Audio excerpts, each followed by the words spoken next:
Welcome to Matters Financial and Geopolitical from a Frontier. Thank you as always for stopping by. I hope you had a great weekend. Sub-Saharan Africa, the Republic of Congo's dollar bonds are the best performers in Africa this year, yielding returns of more than 15%.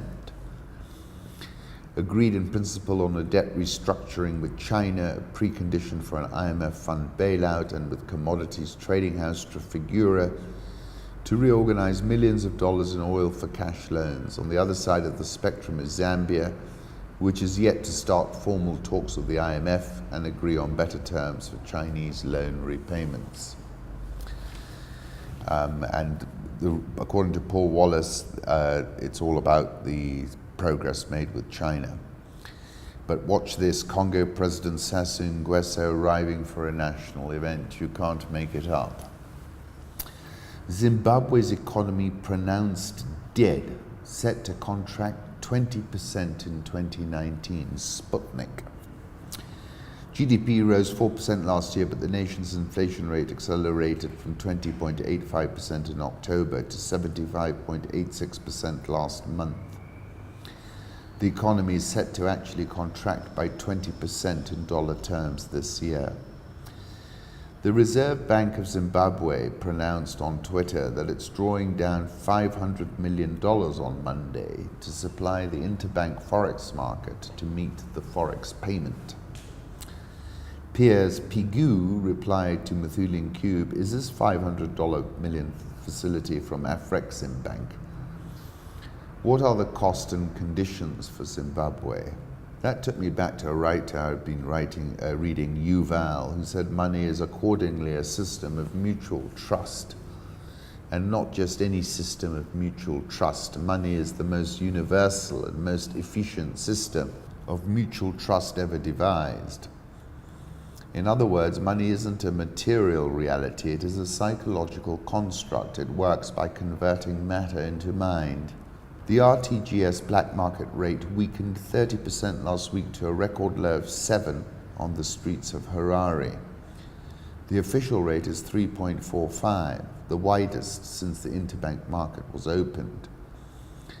At the rate the local unit is depreciating in the parallel market, authorities have limited options other than accelerating the official rate depreciation.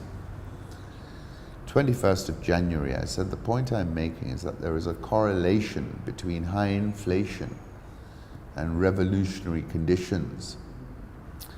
The mind game that ZANU-PF played on its citizens has evaporated in a puff of smoke. 21st of January.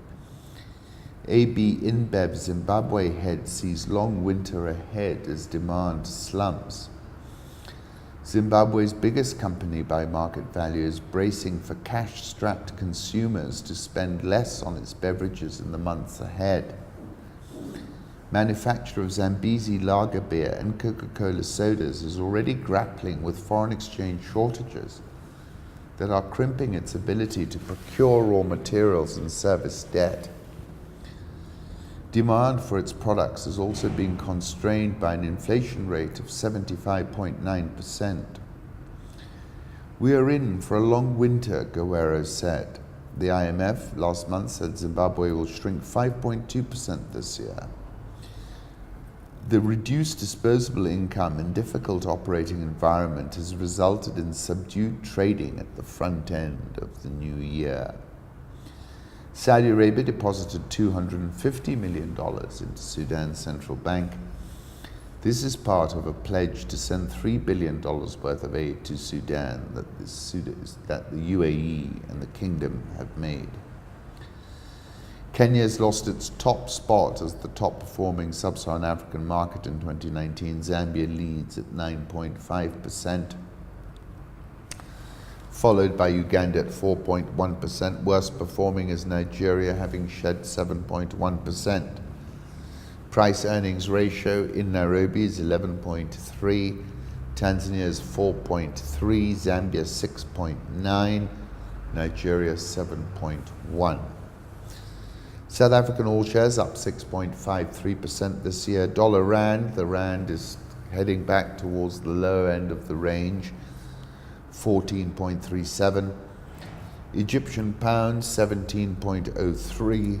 Nigeria's economy grew 2.01% year on year in the first quarter. That was lower than the 2.54% analysts were expecting, and lower than the figure of 2.38% for quarter two. Nigerian all shares down 8.14%. Ghana Stock Exchange down 3.37%. This economy needs resuscitation, Chakwera, 64, said before a campaign rally in Lilongwe. Malawi is the next election. After months of negotiations, Uganda agreed to pay $12.70, up from the original $12.20 for each barrel shipped through the planned 800-mile pipeline to the Indian Ocean port of Tanga in Tanzania.